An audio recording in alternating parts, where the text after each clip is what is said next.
Good morning guys, gutom na ba kayo? Ako din gutom na eh.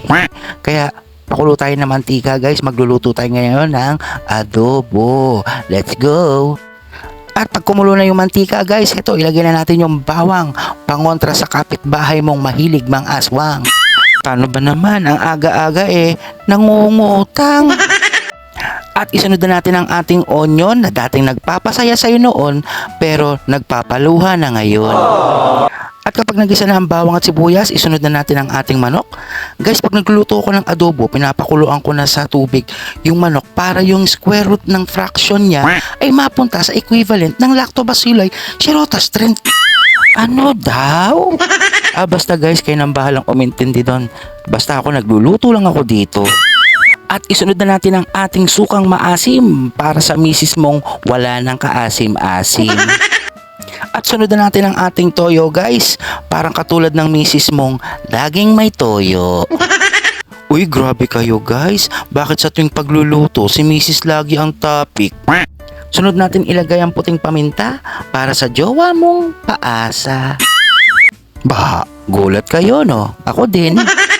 At hayaan natin siyang manuot ng ilang minuto para maramdaman natin kung gaano kasakit ang kanyang ginawa sa'yo. Ang bitter mo no? Then guys, kapag kumulo na yung adobo, lagyan natin siya ng konting chicken stock para pandagdag siya ng lasa sa buhay mo. Ay! Tapos guys, lagyan natin siya ng Knorr cubes. Then ang oyster sauce, konting tubig, at black pepper. Uy, grabe, may pa-exhibition pa. Ingat ka iho, baka mahulog yung mga libag mo. Gusto ko nang bumitaw. Inupo tuloy ako. At ang pangpinali nga, ilalagay na natin ang ating mga itlog.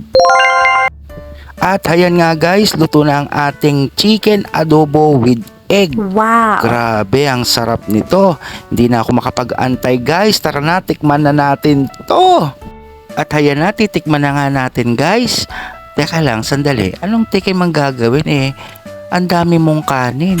Diyos ko, hindi tikim ang gagawin mo. Lalamong ka na naman.